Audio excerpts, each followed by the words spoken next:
നമസ്കാരം, കൊട്ടാരക്കര മീഡിയയിലേക്ക് സ്വാഗതം. പോലീസ് ഉദ്യോഗസ്ഥനായ ശ്യാമപ്രസാദിന്റെ കൊലപാതകത്തിൽ പ്രതി ജിബിൻ ജോർജിനെ സ്ഥലത്തെത്തിച്ച് തെളിവെടുപ്പ് നടത്തി. തെളിവെടുപ്പിനെത്തിച്ചപ്പോൾ തെല്ലും കൂസലില്ലാതെയാണ് പ്രതി കൊലപാതകം നടത്തിയ രീതി പോലീസിന് വിവരിച്ചു നൽകിയത്. മുഖം മിനുക്കിയും മുടിയൊതുക്കിയും ക്യാമറകൾക്ക് മുഖം കൊടുത്ത വാഹനത്തിൽ നിന്നിറങ്ങിയ പ്രതി ശ്യാമപ്രസാദിനെ കൊലപ്പെടുത്തിയത് എങ്ങനെയാണെന്ന് പോലീസിന് വിശദീകരിച്ചു കൊടുത്തു. വധശ്രമം, അടിപിടി, മോഷണം തുടങ്ങിയ ഒട്ടേറെ കേസുകളിൽ പ്രതിയാണ് കോക്കാടൻ എന്ന് വിളിക്കുന്ന ജിബിൻ. ഇന്നലെ പുലർച്ചെയോടെയാണ് കോട്ടകം തെള്ളകത്തെ ബാർ ഹോട്ടലിന് സമീപം MC റോഡിലുള്ള സാലി ശശിധരൻ എന്നയാളുടെ കടയിൽ തർക്കമുണ്ടായത്. ഇത് പരിഹരിക്കാനായി ശ്യാമപ്രസാദ് അങ്ങോട്ടെത്തിയപ്പോഴാണ് ജിബിൻ ജോർജ് ആക്രമിച്ചത്. പോലീസ് ഉദ്യോഗസ്ഥനെ ആക്രമിക്കുമ്പോൾ ജിബിന്റെ കൂടെ 3 സുഹൃത്തുക്കളും ഉണ്ടായിരുന്നതായി കടയുടമ പറഞ്ഞു. കടയടയ്ക്കാൻ സമ്മതിക്കാതെ ഇവർ കടയുടമ സാലിയുമായി തർക്കിക്കുകയായിരുന്നു.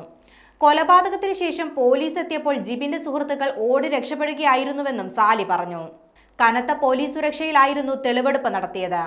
ബാറുകളിൽ കയറി മറ്റുള്ളവരെ ഭീഷണിപ്പെടുത്തി മദ്യപിക്കുന്നത് ജിബിന്റെ വിനോദമാണെന്ന് നാട്ടുകാർ പറയുന്നുണ്ട്. നിലവിൽ പാറമ്പുഴ സ്വദേശി വിനീതിനെയും സഹോദരനെയും മർദ്ദിച്ച കേസിൽ ജിബിനും സുഹൃത്തുക്കൾക്കുമെതിരെ ഗാന്ധിനഗർ പോലീസിൽ പരാതിയുമുണ്ട്. നെഞ്ചിലേറ്റ പരിക്കാണ് പോലീസുകാരൻ ശ്യാമപ്രസാദ് മരിക്കാൻ കാരണമായതെന്ന് പോസ്റ്റ്മോർട്ടത്തിൽ പറയുന്നുണ്ട്. ശ്വാസകോശത്തിൽ ആന്തരിക രക്തസ്രാവം ഉണ്ടായതായും ഫോറൻസിക് റിപ്പോർട്ടിൽ കണ്ടെത്തി. കോട്ടയം വെസ്റ്റ് സ്റ്റേഷനിൽ ഡ്രൈവറായാണ് ശ്യാമപ്രസാദ് ജോലി ചെയ്തിരുന്നത്. പോലീസിൽ ജോലിക്ക് കയറുന്നതിന് മുൻപ് KSRTCയിലും ഓട്ടോ ഡ്രൈവറായും ശ്യാമപ്രസാദ് ജോലി ചെയ്തിരുന്നു.